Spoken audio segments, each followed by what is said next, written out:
all of the breast cancer stuff popping up on my feed lately, I felt very convicted to share my story. My journey into holistic wellness began a decade ago when I had a thyroid cancer diagnosis. Like most people, I was scared. I trusted my doctor. I wanted the cancer out of my body as quickly as possible.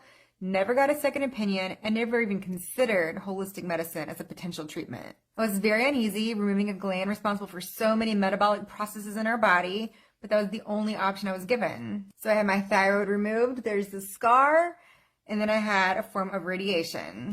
After I had my surgery, I started researching, and that trip down the rabbit hole is one that would change my life forever. I learned that the root cause of all disease stems from things like toxins, pathogens, undealt with trauma, chronic stress. And I found out that there were powerful compounds in certain foods, supplements, essential oils, and teas that were powerful enough to reverse cancer. And I learned that pharmaceutical companies overtook the medical schools in the 1920s and 30s and turned medicine from prevention and root cause-based protocols to institutions focused on patented pharmaceuticals and surgeries instead. I learned that the goal of big pharma and big insurance is to create repeat customers. So for me, if I don't have a thyroid, I'm on thyroid medication for the rest of my life. It's a frustrating experience once you get red-pilled and you feel like you've been played.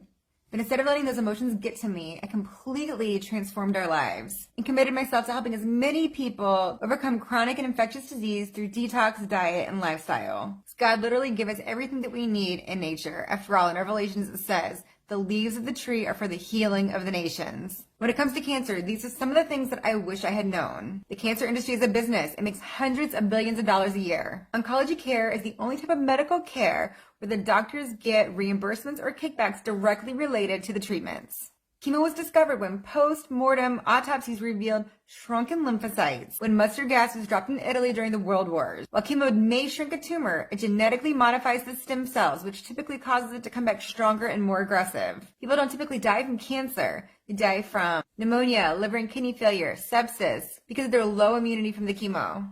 Docs could risk losing their license if they don't recommend chemo and radiation. In California, it's illegal to recommend integrative medicine for cancer treatment. There are natural health clinics all over the country that focus on healing cancer naturally. Not only do they address the cancer, but they also address the root cause so you significantly lower your chance of recurrence. So my message today is one of hope. If you or someone you know is struggling with cancer, you have options.